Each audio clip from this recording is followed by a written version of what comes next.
ہمارے ہاں سیرت کے جلسے تو آج کل ہوں گے، بے شمار ہوں گے، ہر جگہ ہوں گے. ہوتا کیا ہے؟ آپ کی عظمت بیان ہو رہی ہے، آپ کی کالی کملی کا تذکرہ ہو رہا ہے، آپ کی سرمئی آنکھوں کا حسن بیان کیا جا رہا ہے، آپ کی زلفوں کی یہ ہے، یہ تو نہیں ہے، اس میں کوئی شک نہیں. تمام انبیاء اور رسول کو جو کمالات عطا ہوئے، محمد کو وہ سب عطا ہوئے صلی اللہ علیہ وسلم. اس نے یوسف دم عیسیٰ ید بیضا داری، آنچ خوبہ ہمد آرن تو تنہا داری. لیکن حضور فرماتے ہیں تمام نبیوں اور رسولوں نے جو تکالیف برداشت کی، میں نے وہ سب کی سب برداشت کی. یہ کوئی بیان کرتا ہے؟ کیسے بیان کرے؟ اس سے تو کچھ سبق ملتا ہے کہ کچھ تو تم بھی کرو بھائی. یہ کہاں عاشق رسول بنے پھر رہے ہو، کہاں عید میلاد النبی بنا رہے ہو، زمین و آسمان کے قلابے اللہ سے بھی اوپر کر رہے ہو راتوں کے اندر. یہ نہیں ہے محمد سے نسبت اور تعلق کا معاملہ. اب آپ دیکھیے، جو اب واقعاتی انداز میں تو جانے کا وقت ہے نہیں نا، لیکن ایک بات آپ کو بتا دوں، دشمنوں نے اقرار کیا ہے کہ تاریخ انسانی کا عظیم ترین انقلاب محمد نے برپا کیا صلی اللہ علیہ وسلم. M N Roy of India, member of communist international, اس نے 1920 میں تقریب کی لاہور میں بریڈلا ہال میں، دی ہسٹوریکل رول آف اسلام. وہ کتاب اب بھی انڈیا میں چھپتی ہے. اس نے کہا تاریخ انسانی کا عظیم ترین انقلاب محمد نے برپا کیا صلی اللہ. اور اس نے کہا یہ ندی فتوحات نہیں تھیں، فتوحات تو سکندر نے بہت کر دی تھی، اٹیلا نے بہت کر دی تھی، چنگیز نے بہت کر دی تھی. وہ بروٹ فورس تھی، وہ وحشی قوت تھی. اور محمد کی فتوحات اور ان کی امت کی فتوحات سے نئی تہذیب دنیا میں آئی، نئی روشنی دنیا میں آئی، نئے علوم ایجاد ہوئے، دنیا منور ہو گئی. بہت عمدہ کتاب ہے ہسٹوریکل رول آف اسلام. 1980 کے قریب کتاب چھپی امریکہ میں، دی 100 a selection and gradation of the 100 most influential personalities of human history. تاریخ انسانی کا دھارا بہتا ہے، ہم بھی اس میں بہ رہے ہیں، جدھر بہ رہا ہے ہم بھی بہ رہے ہیں. چلو تم ادھر کو ہوا ہو جدھر کی. کچھ لوگ ایسے ہوتے ہیں کہ جو دھارے کا رخ بدلتے ہیں. بہنے والے تو سب ہیں، لیکن اس دھارے کے رخ کو بدلنے والا کوئی ہوتا ہے. تو ڈاکٹر مائیکل ہارٹ نے پہلے 100 آدمیوں کا انتخاب کر لیا جنہوں نے تاریخ کے دھارے کا رخ موڑا ہے. سلیکشن، پھر گریڈیشن. ان میں سب سے زیادہ جس نے موڑا ہے، جس سے سب سے زیادہ مؤثر ہوا، وہ کون؟ نمبر 1، پھر نمبر 2، پھر نمبر 3، 100 تک چلا گیا. نمبر 1 پر حضور کو لا رہا ہے. عیسائی ہے اور ابھی تک کوئی اطلاع نہیں ہے اس کے اسلام لے آنے کی. زندہ ہے، مینہٹن میں رہتا ہے. اس نے پھر اس کی وجہ بیان کی کہ naturally I O an explanation.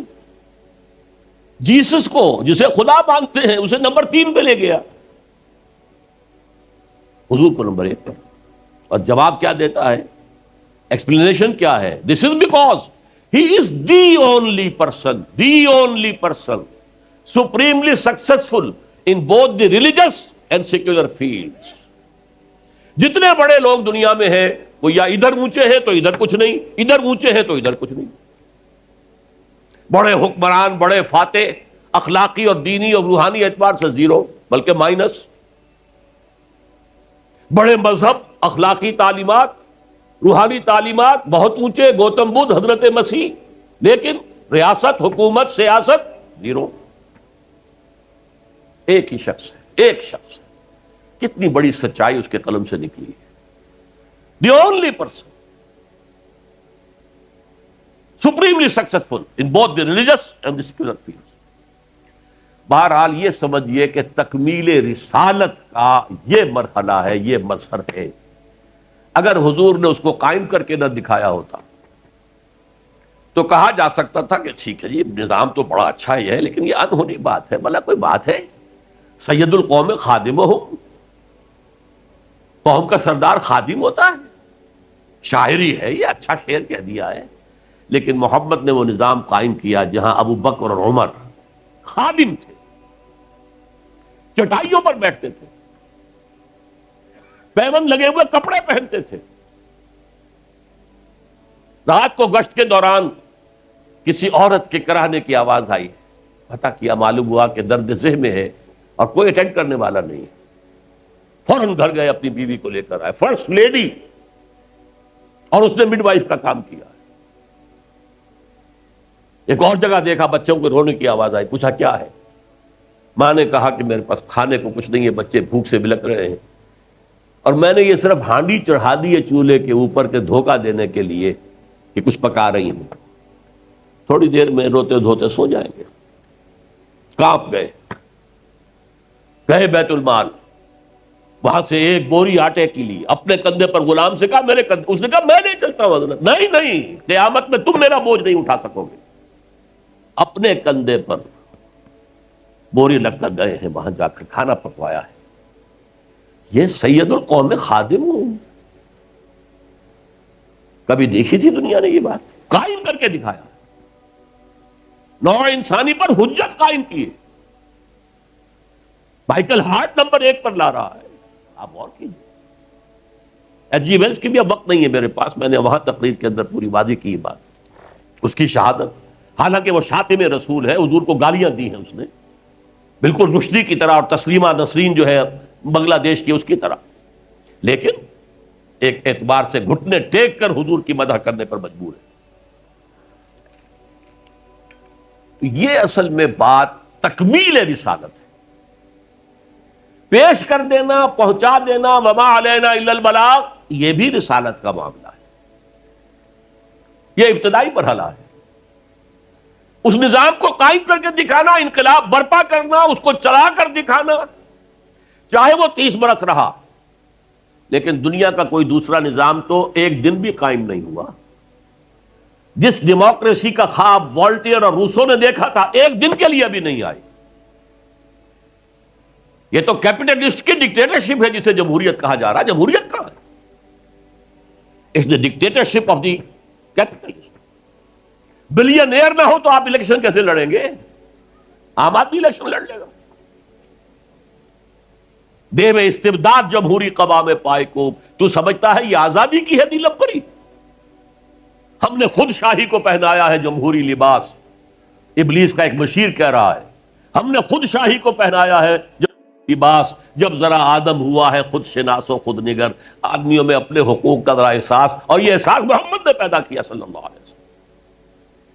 اس کے تحت انہوں نے کہا اچھا وہ انسانی حاکمیت ٹنوں کے حساب سے فرعون کے سر پہ رکھی ہوئی تھی، گندگی، اب ہم نے کیا کیا، وہ تولا تولا سب میں بانٹ دو، گندگی تو گندگی رہے گی، نجاست تو نجاست رہے گی۔